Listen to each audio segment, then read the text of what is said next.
এই সময় এসে যখন ঘন বৃষ্টি হচ্ছে, রোদ দিচ্ছে, আবার মোটামুটিভাবে সমস্ত কিছু আবার শুকিয়ে যাচ্ছে, মোটামুটি ওয়েদার ঠিক হয়ে যাচ্ছে। এই সময় আসলে আপনার ছাদ বাগানে থাকা অপরাজিতা গাছ যারা নতুন লাগিয়েছেন বা যে সমস্ত গাছগুলি বীজ থেকে সবে উপরে উঠেছে, গাছগুলি কেবল ঝাড় হওয়া শুরু হয়েছে, সেই সমস্ত গাছে কিন্তু একটু কড়িয়ে আসতে বা ফুল ফুটতে একটু সময় লাগবে। আর যে সমস্ত গাছগুলো অন্তত মার্চ এপ্রিল মাসে লাগানো হয়েছিল, যে সমস্ত গাছগুলো অনেকটা বড় হয়ে গেছে, সে সমস্ত গাছ কিন্তু খুব তাড়াতাড়ি ফুল চলে আসবে। এই অপরাজিতা গাছে ফুল আসার বিষয়টাও অনেকটা গাছের উপরে নির্ভর করে। বর্তমানে হাইব্রিডাইজেশনের ফলে প্রচুর বীজের ভ্যারাইটি পাওয়া যায়। যে সমস্ত বীজের ভ্যারাইটিগুলি দেখা যাচ্ছে নার্সারি থেকে ক্রয় করা হয়, এই সমস্ত গাছগুলি খুব ছোট থেকেই আপনার ফুল পেয়ে যাবেন। বর্তমানে প্রচুর রেয়ার ভ্যারাইটি পাওয়া যায়, যেগুলি ফুলের মধ্যে বাই কালার চলে এসছে, পিঙ্ক চলে এসছে, রেড চলে এসছে, প্রচুর কালারিং কিন্তু অলরেডি অপরাজিতা হয়ে গেছে। আমরা অপরাজিতা মানে এতদিন জানতাম white, blue, double petal, single petal, কিন্তু এখন কিন্তু সেই জায়গাটা দাঁড়িয়ে অনেকটাই ছাড়িয়ে গেছে। এখন বিষয় হচ্ছে আপনি যে গাছটিকে লাগিয়েছেন সেটা ডবল পেটালের গাছ না সিঙ্গেল পেটালের গাছ, সেটা হাইব্রিডের গাছ না আপনার দেশি গাছ, সেটা ভালো করে আগে বুঝতে হবে। যদি দেখা যায় গাছটি দেশি ভ্যারাইটি, তাহলে কোনো রকম কোনো অসুবিধা নেই, গাছটা অনেকটা বেশি একটু বড় হবে, ঝাড় হবে, তারপরে গাছে কড়ি আসবে। এটা হচ্ছে মূল বিষয় রয়েছে। আর যদি হাইব্রিডের গাছ হয়ে থাকে তাহলে খুব তাড়াতাড়ি কড়িগুলো চলে আসে এবং ছোট থেকে ফুল ফুটতে ফুটতে বড় হয়। আর যদি দেখা যায় হঠাৎ করে গাছটি মোটামুটি বড় হয়ে গেছে, কড়ি আসা শুরু হবে, সেই সময় বৃষ্টি পেয়ে গেছে, তাহলে ভয় পাবার কোনো কিছু নেই। গাছ আরো ভালো ঝাড় হবে, গাছ আরো দুর্দান্ত বাড়বে, খুব তাড়াতাড়ি বেড়ে উঠবে, ঝাড় হয়ে উঠবে। এবং তার সঙ্গে সঙ্গে গাছে এই সময় কিন্তু একটু রোগ পোকামাকড় দেখা দেবে। রোগ পোকামাকড় বলতে গাছে যে পুরনো পাতা নিচের দিকে রয়েছে, সেই সমস্ত পাতাগুলি আস্তে আস্তে আস্তে নিচের দিক থেকে হলুদ হয়ে উপরে উঠবে।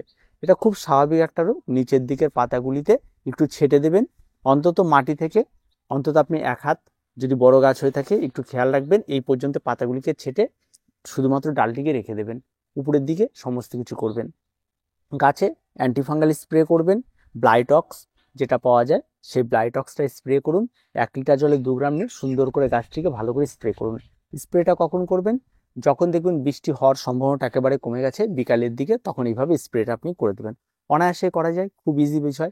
যদি ব্লাইটক্স না থাকে অনেকে বলে, তাহলে আপনি বলবো কপার অক্সিক্লোরাইড যুক্ত যে কোনো অ্যান্টিফাঙ্গাল আপনার রাসায়নিক বা কীটনাশকের দোকানে অনায়াসেই পেয়ে যাবেন, সেখান থেকে আপনারা ক্রয় করে নিয়ে আসুন এবং সেখান থেকে আপনারা পেয়ে যাবেন, সেখান থেকে আপনার স্প্রে করুন। পোকামাকড় আক্রমণ, দেখুন গাছ থাকলে পোকার আক্রমণ ঘটবে। এই সময় এই সমস্ত অপরাজিতা গাছেও ঘটতে পারে, মিলিবাগের আক্রমণ ঘটতে পারে, চোষক পোকার আক্রমণ ঘটতে পারে, ম্যাপ পোকার আক্রমণ ঘটতে পারে, অনেক ধরনের পোকার আক্রমণ ঘটতে পারে। তার জন্য আপনাকে রাখতে হবে সুপার কিলার বা নিম তেল, এই দুটোর একটা যে কোনো একটা কিছু কম দামি খুব ভালো কাজ করে, স্প্রে করে দিলে হবে। আর যদি দেখা যায় মিলিবাগ এই ধরনের কোনো কিছু হয়ে গেছে, তাহলে আপনি একতারা ব্যবহার করুন। একটা প্যাকেটের দাম 20 টাকা নেবে, অন্তত ওই 20 টাকার পুরো প্যাকেটটা 20 লিটার জলে গুলোতে হয়। আপনি সেখানটায় 20 লিটার জল মানে স্প্রের বোতলে 1 লিটার করে করে অল্প অল্প করে করে 1 গ্রাম করে করে দিয়ে দিয়ে আপনি গুলিয়ে গুলিয়ে দীর্ঘদিন স্প্রে করতে পারবেন 20 টাকাতে। সেটা খুব ভালো কাজ করে। যেমন মাছির উপদ্রব কমাবে, তেমন মিলিবাগ কমাবে, মোটামুটিভাবে অ্যাভারেজ একতারা খুব ভালো কাজ করে, এই সমস্ত পেস্টিসাইডের ভালো একটা ভূমিকা পালন করে।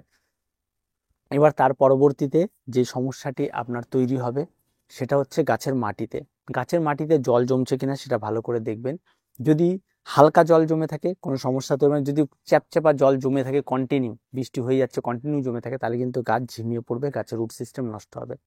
আর তার জন্য আপনাকে সবসময়ের জন্য গাছের গোড়ার দিকে খেয়াল রাখতে হবে, আর মাটি সবসময় ওয়েলডেনেস লাগবে।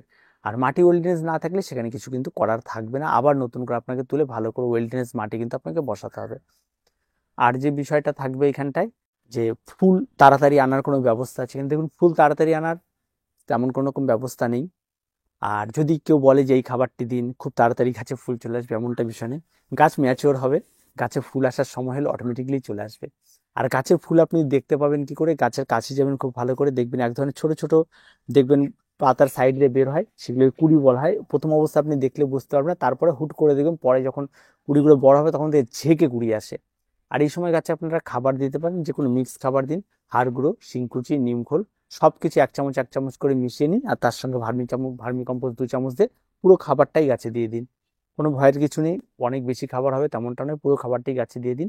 গাছ অনেক বেশি ফাস্ট গ্রো হবে, গাছ তাড়াতাড়ি বাড়বে, গাছে ফুল ফল তাড়াতাড়ি ধারণ করবে। তাই গাছের ফুল আসার বিষয়টা নিয়ে অত ভাবার কোনো কিছু নেই, নিশ্চয়ই ফুল ফুটবে। আর এই ফুল ফুটবে নভেম্বর মাস পর্যন্ত, অপরাজিতার ফুল ফুটতেই থাকবে, কন্টিনিউ ব্লুমিং, কোনো রকম কোনো ভয়ের কিছু নেই। শীত আসলে একটু ঝিমিয়ে যাবে, গাছ তো থেকেই যাবে, পরবর্তীতে আবার পুরনো গাছ হলে কিন্তু আরো বেশি তাড়াতাড়ি ফুটে আপনার আগামী বছর থেকে ফুল পেয়ে যাবেন। তাই অযথা অপরাজিতা গাছ নিয়ে ভয় পাওয়ার কোনো কিছু নেই। প্রত্যেকের কাছে একটু একটু সমস্যা হবে, সমস্যাগুলি একটু কাটিয়ে তোলার চেষ্টা করুন, একটু ধৈর্য ধরে থাকুন, ঠিক হয়ে যাবে। তো আজ এ পর্যন্ত, দেখা হচ্ছে পরবর্তী ভিডিওতে।